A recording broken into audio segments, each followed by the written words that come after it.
13h, sommet sur le financement des économies africaines. Le Bénin a pris une part active à travers son ministre de l'économie et des finances. À suivre son intervention avec nos confrères de Radio France Internationale. Les femmes au poste de responsabilité au sommet de l'État, présidente d'institution, députée à l'Assemblée nationale. Que pense la gente féminine de cette représentativité? Élément de réponse dans cette édition.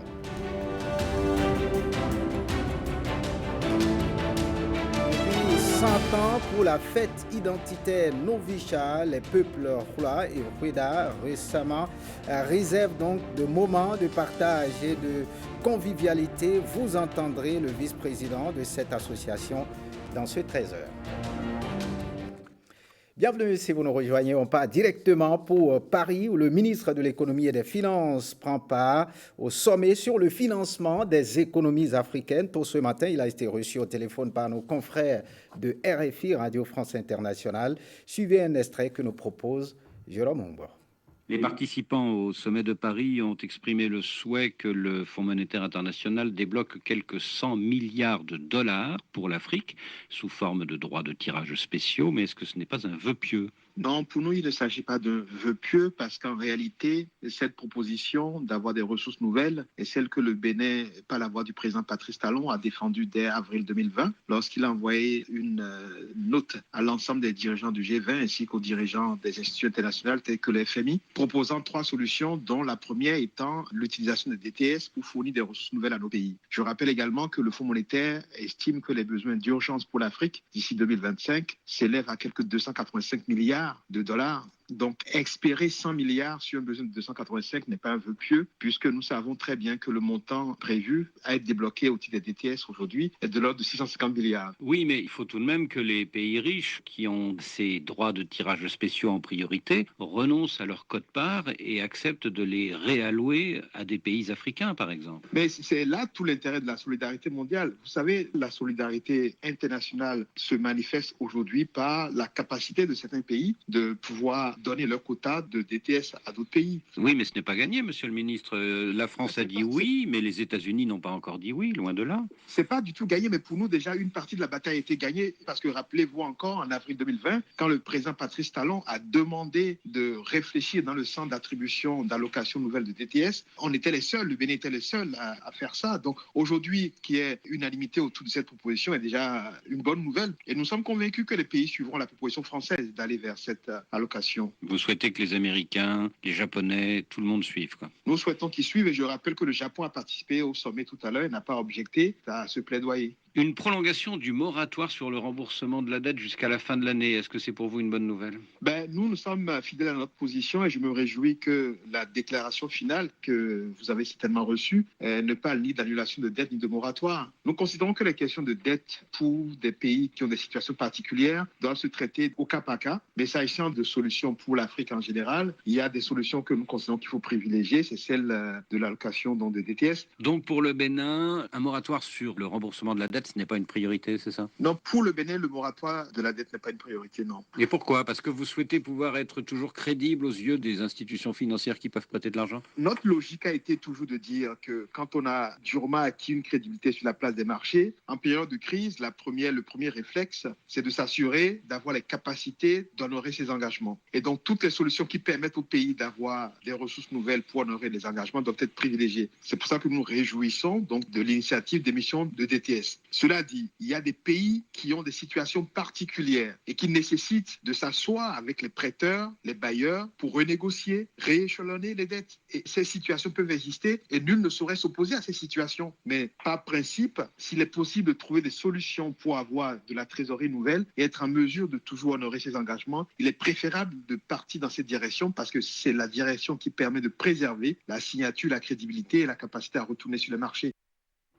Romy Adouadaye, ministre de l'économie et des finances, reçu sur RFI Radio France Internationale. Retour au Bénin, le médiateur de la République change de main. Pascal Essou, le nouveau médiateur, a prêté serment ce matin devant le président de la République.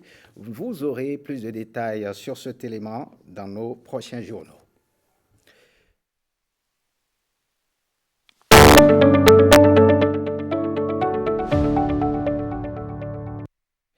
retour sur ce plateau, elle a fini par s'imposer au Bénin avec l'avènement de la rupture. Elle, c'est bien la réforme du système partisan. Des modifications majeures sont apportées au fonctionnement de partis politiques. Une nouvelle ère dans l'univers politique qui a montré ses forces et ses faiblesses après des rendez-vous électoraux. Réforme du système partisan, acquis et perspectives d'amélioration. C'est un magazine que nous propose Estelle Pazot.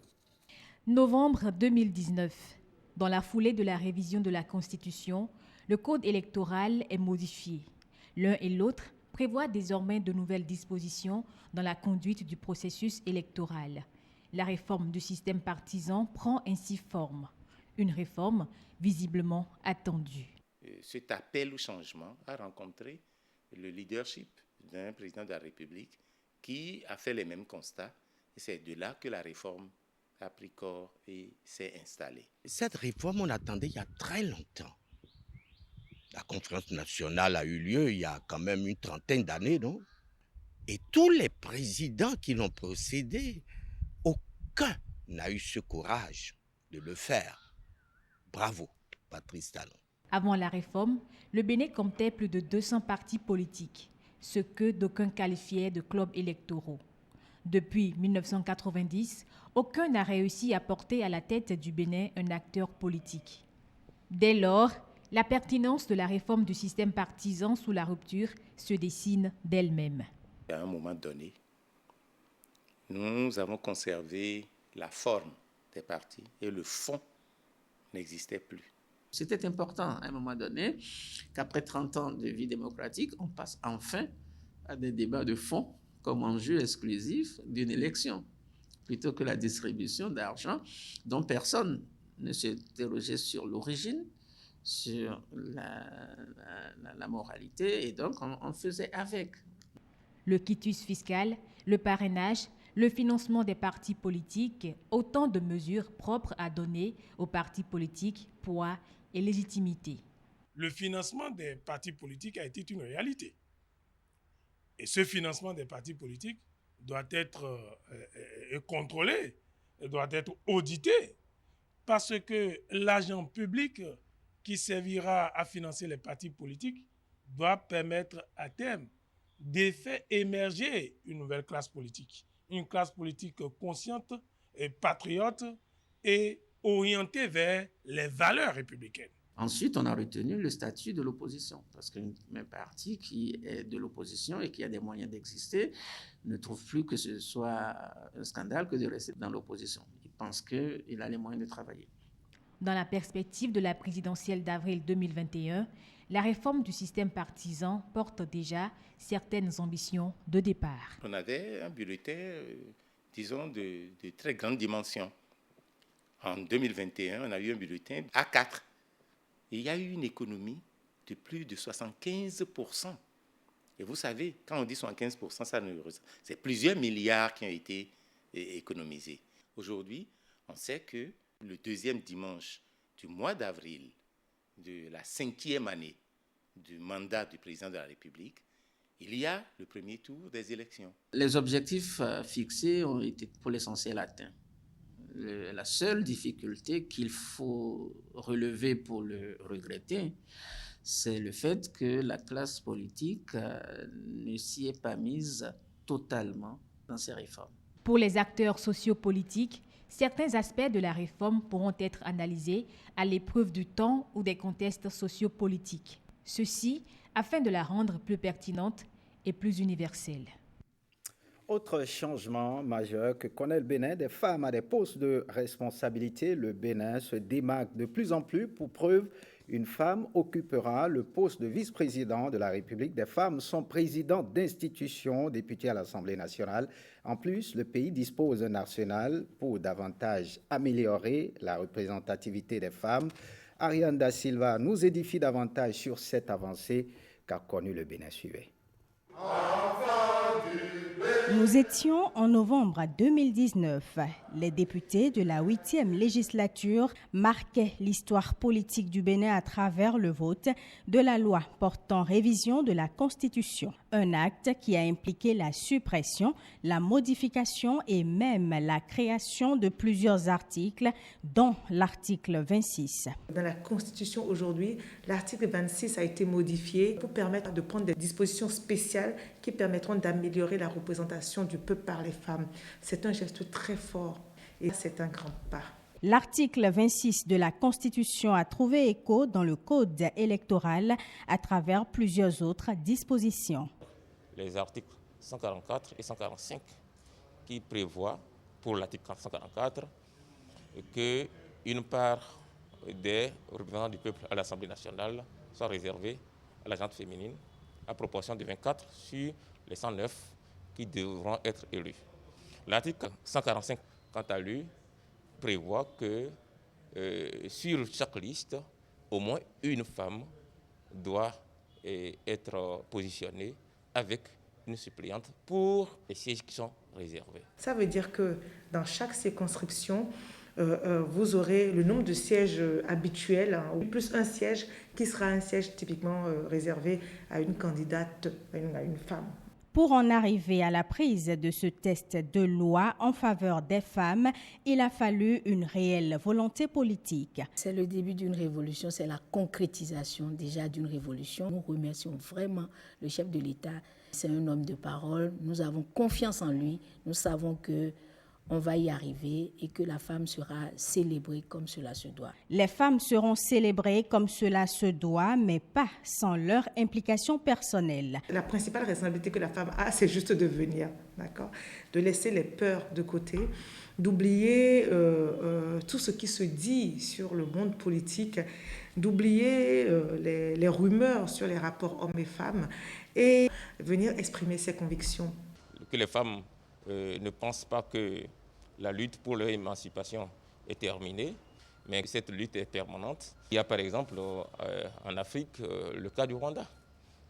Et ça change beaucoup de savoir qu'au Rwanda, les femmes n'en sont plus à réclamer l'égalité en termes de représentation politique.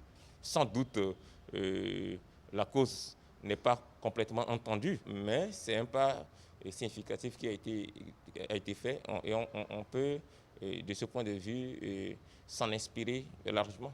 Toute une batterie de tests favorise désormais la promotion des femmes en milieu politique au Bénin, ce qui induit leur émancipation. Plusieurs défis restent cependant à relever selon certains observateurs. Ils sont notamment liés aux pesanteurs socio-culturelles. Entrons dans la ferveur de l'investiture du président de la République. On part pour Porto Novo, la ville à Troano, Porto Novo, Adjatché, Rogbonou, qui est prête pour abriter l'investiture du chef de l'État, Patrice Talon. Le dimanche 23 mai prochain, le président de la République, Patrice Talon, prêtera en effet serment devant la représentation nationale telle que prescrit par la Constitution. À quelques heures de cet événement capital, la beauté de la ville et l'assurance donnée par les autorités communales renseignent déjà sur la beauté de la fête dimanche prochain à Porto Novo. Notre équipe de l'antenne régionale a rencontré quelques maires de l'Ouémé, dont celui de Porto Novo. Ils nous livrent leur joie et leur satisfaction au micro de Firme Bassao. C'est un sentiment de fierté, de grande joie qui m'anime, dans la mesure où d'abord c'est pour la première fois que je veux vivre un instant pareil, mais dans un second temps parce que, comme à l'accoutumée, Porto Novo veut encore qu'une fois de plus la prestation du président Patrice Talon. C'est un événement de grande envergure qui va mobiliser presque toutes les personnalités du pays et aussi des invités de marque de la sous-région et au plan international. Donc c'est une occasion au cours de laquelle la ville de Porto Novo va encore se révéler de par les transformations qu'elle a connues ces derniers temps. Pour l'organisation de cet événement, c'est l'Agence nationale des manifestations officielles qui s'en occupe en grande partie. L'implication de la mairie, c'est d'abord dans la propreté qu'on apporte au niveau de la ville. On est en train de restaurer un certain nombre de choses, d'aménager, d'arranger la ville pour qu'elle soit véritablement très propre. Et ça, c'était déjà un travail que nous sommes appelés à faire, mais aussi dans, disons, notre implication pour organiser la réjouissance populaire. Le 23, comme je l'ai dit tantôt, il y a une fête qui va se faire et ça, c'est au niveau des partis PBR et les autres partis qui ont soutenu le président. Dans les heures à venir, vous aurez encore un peu plus de précision. Si tout va bien, cela va se faire à l'entrée de la ville. L'espace qu'on a aménagé, c'est à ce niveau. Nous voulons vraiment faire des chapiteaux pour vraiment manifester notre joie. C'est un sentiment de joie dans la mesure où vous savez que les élections qui se sont déroulées chez nous au Bénin, nous avons déjà dit que c'est une fête, en fait. C'est une fête parce que nous sommes appelés à renouveler le mandat du chef de l'État. Et comme vous le savez, on a travaillé pour ça. Et le chef de l'État a été réélu. Donc c'est une joie pour nous tous, pour tout le Bénin. J'aurais souhaité que les militants, les populations, les autorités de l'OME prennent part activement à cette grande fête. On ne quitte pas Porto Novo.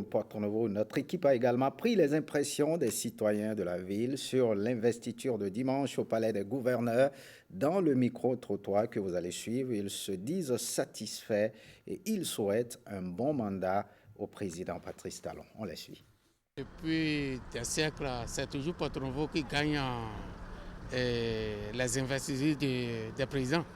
Comme vous le savez, nous attendons assez des choses pour le dimanche prochain et nous souhaiterons que d'après ces projets qu'il avait fait pendant les 5 ans passés, nous attendons plus que ça maintenant, que ça aille de l'avant. Nous le supportons et nous sommes derrière lui 100% pour le réussite de ces projets restants. C'est une grande joie qui m'anime parce que le second mandat du chef de l'État, on est allé à l'élection avec une nouvelle loi. Et beaucoup ne s'entendaient pas, mais j'ai vu tel que les élections se sont passées, ça a été vraiment bien passé. Le chef de l'État a félicité par rapport à ces réformes bien préparées. C'est un chapeau que je vais tirer pour lui et je vais lui souhaiter un bon quinquennat de son second mandat. Je peux dire que c'est un honneur pour nous et de voir abriter cet événement dans notre ville. Vraiment, c'est une joie. Pour les 5 ans à venir, que l'UME retrouve la vraie valeur de la ville comme la ville capitale. Vous allez vraiment m'excuser, n'en plaise à ceux qui ne veulent pas entendre. Nous savons que notre ville a commencé par être, comment dit-on, très bien vue maintenant.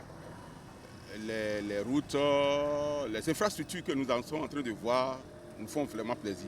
Ça peut continuer jusqu'à la fin. Presque toutes les rues, et de l'eau, de l'électricité pour la population. Ce serait vraiment notre souhait. C'est vrai, il en fait déjà. Les 5 ans passés, il a fait. Et je crois, la manière dont il a fait là, si on fait encore 5 ans, vous allez voir que le Bénin va changer.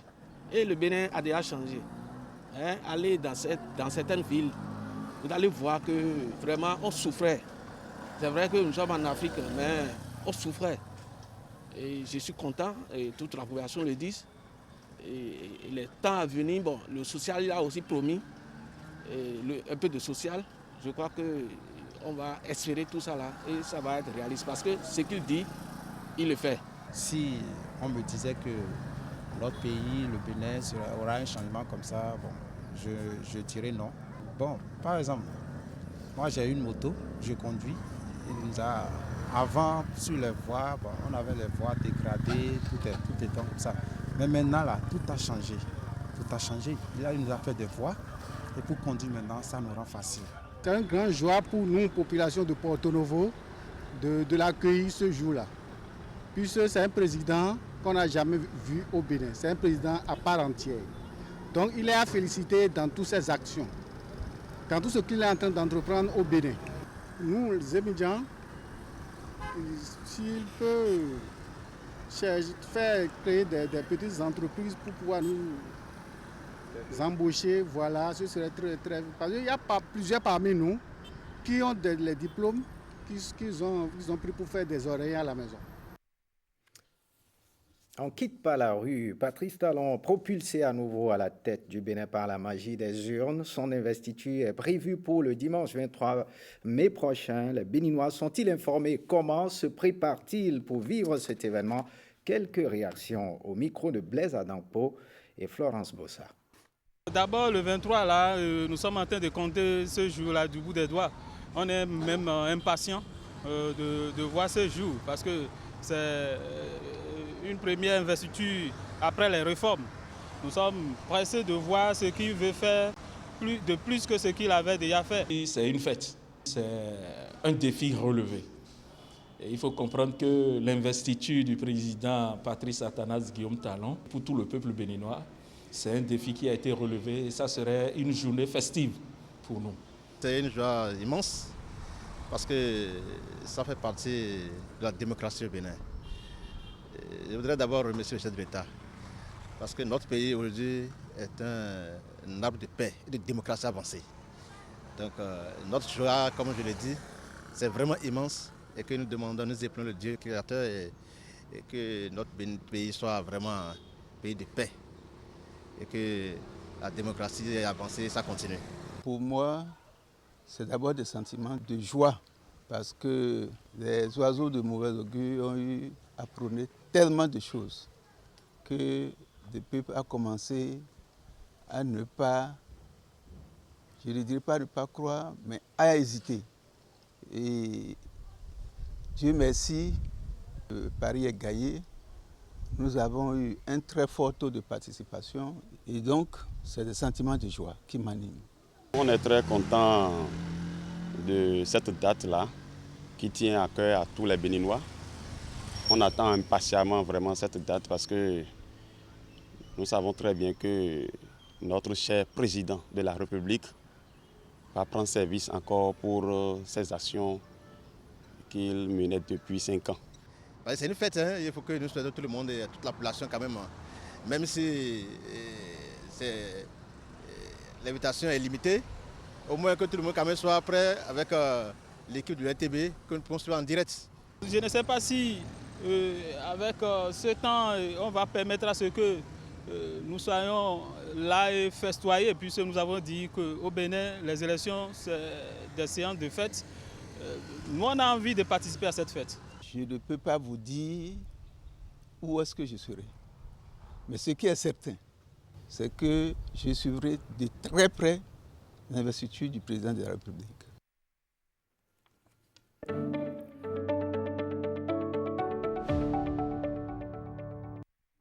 Et on prend la direction de la Donga, précisément à Djougou. La fondation Move Africa soutient la mairie de Djougou dans son initiative d'assainissement de la ville. Elle a mis à la disposition de la commune du matériel de nettoyage des rues. Ernest Etegou et Abdoulaye Moumni Yakoubou nous en disent davantage.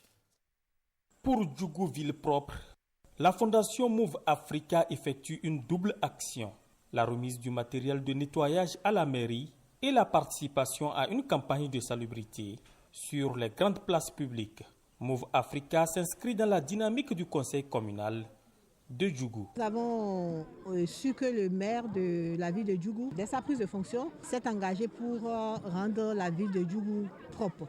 Et nous sommes venus leur apporter notre soutien. C'est de les inviter à faire bon usage de ce matériel-là. Moi, mon souhait, c'est que on ne retrouve pas une rue sale encore à Djougou, grâce à l'effort de la commune de Djougou et celui de Move Africa, avec le matériel que la fondation vient aussi doter les populations de Djougou aujourd'hui, qu'on ne retrouve plus une rue sale. Move a vu juste, Djougou a besoin d'être assaini. Pourquoi le maire en a fait une priorité?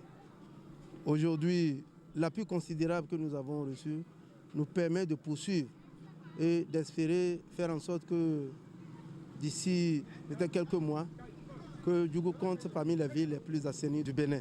Ce matériel de nettoyage offert par la fondation Move Africa est destiné aux différents quartiers pour une ville de Djougou toujours propre dans les prochains jours.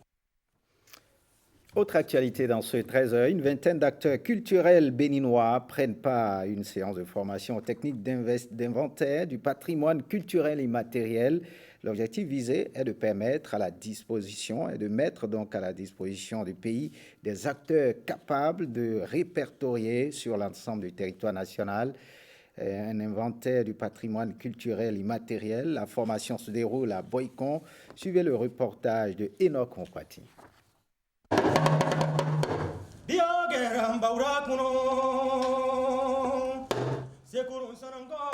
Ce griot prouve à suffisance que le Bénin est riche de sa culture, un pan du patrimoine culturel immatériel que le gouvernement entend mettre au service du développement. Cet atelier de Boycon forme ces acteurs culturels aux techniques de réalisation de l'inventaire du patrimoine culturel immatériel. L'objectif ici affiché est d'œuvrer pour la mise en œuvre effective au Bénin de la Convention 2003 de l'UNESCO. Ceci passe par la mise en place d'un certain nombre de fondamentaux.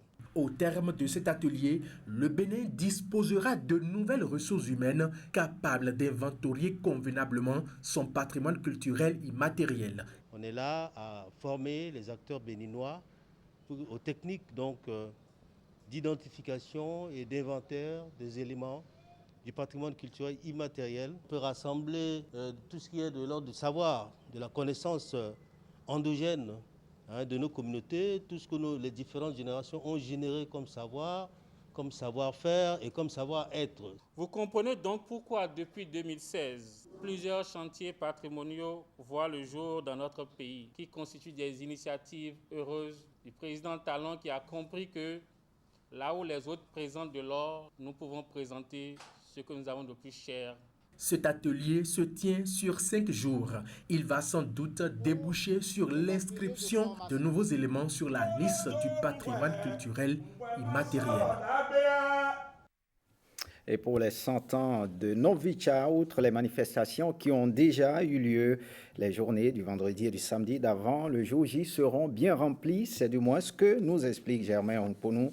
Il est le vice-président de l'association Novicha. Il s'exprime au micro de Patrick Diossou et Daniel Ada.